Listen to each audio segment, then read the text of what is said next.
Assalamualaikum warahmatullahi wabarakatuh. Ramaikan, jangan lupa like and subscribe. Dengarkanlah cerita ini, kecerdasan Imam Syafi'i di umur 14 tahun. Salah seorang murid Imam Syafi'i, Ar-Rabi', bercerita, suatu hari Imam Syafi'i duduk di hadapan Imam Malik. Lalu, seorang lelaki datang menghadap Imam Malik, seraya bercerita, "Wahai sang imam, saya ini penjual.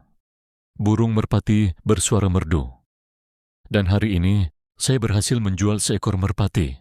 Namun pembelinya datang lagi sambil melaporkan bahwa merpatinya hanya diam saja, tidak berkicau.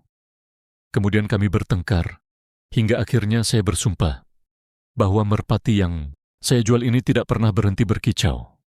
Jika itu tidak, benar, maka berarti istri saya telah cerai." Lalu Imam Malik menjawab, "Kalau begitu, berarti istrimu sudah diceraikan." Setelah mendengar fatwa, lelaki itu beranjak pergi. Dengan penuh kesedihan, Imam Syafi'i, yang saat itu masih berumur 14 tahun, berdiri menyusul lelaki itu dan bertanya, "Burung merpatimu itu lebih sering berkicau atau sering diam?" Lelaki itu menjawab, "Merpatiku itu lebih sering berkicau." Imam Syafi'i berkata, "Kalau begitu, teruskanlah, sebab istrimu dinilai belum diceraikan." Setelah itu, Imam Syafi'i kembali duduk di majelis Imam Malik. Dan ternyata lelaki yang bertanya tadi juga kembali menemui Imam Malik, seraya melapor, "Wahai sang imam, mohon pikirkan sekali lagi persoalan saya tadi, agar engkau mendapatkan pahala atas jawabanmu." Imam Malik menjawab, "Jawabannya ya, seperti yang sudah saya sampaikan." Lelaki itu berkata, "Masalahnya, tadi ada orang di majelismu mengatakan bahwa talak saya belum jatuh." Lalu Imam Malik bertanya, "Siapa orangnya?" Lelaki itu pun berkata sambil menunjuk Imam Syafi'i, "Orangnya ya, anak muda ini." Mengetahui hal itu, Imam Malik marah kepada Imam Syafi'i dan berkata kepadanya, "Apa yang menjadi alasanmu?"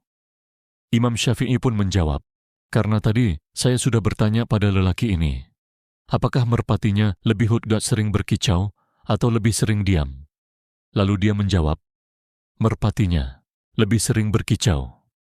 Lalu Imam Malik menyanggah, "Alasanmu ini justru lebih jelek dari alasan saya. Apa pengaruhnya sering berkicau atau tidak berkicau dalam hal ini?" Imam Syafi'i menjawab, "Karena engkau pernah menyampaikan hadits dari Fatimah binti Qais, bahwa ia pernah mendatangi Nabi Muhammad, lantas bercerita bahwa dirinya dilamar oleh 2 orang, Abu Jaham dan Muawiyah. Kira-kira siapa yang harus beliau pilih?" Nabi pun menjawab, "Muawiyah itu orang miskin, sedangkan Abu Jaham itu selalu meletakkan tongkat di atas bahunya." Nah, Nabi mengatakan Abu Jaham seperti itu, sementara beliau pasti sudah tahu bahwa Abu Jaham itu juga makan, minum, dan beristirahat. Dari sinilah kita mengetahui bahwa yang dimaksud yaitu kebiasaan Abu Jaham yang sering meletakkan tongkat di atas bahunya. Bukan berarti beliau melakukan itu setiap saat tanpa pengecualian. Imam Syafi'i melanjutkan, "Jadi, seperti itu jugalah dalam kasus ini. Saya memahami maksud ucapan lelaki tadi, itu tidak berhenti berkicau, yaitu kebiasaan merpatinya, bukan berarti setiap saat berkicau." Setelah mendengar penjelasan Imam Syafi'i, Imam Malik kagum dan tidak lagi mencela pendapat Imam Syafi'i. Wassalam.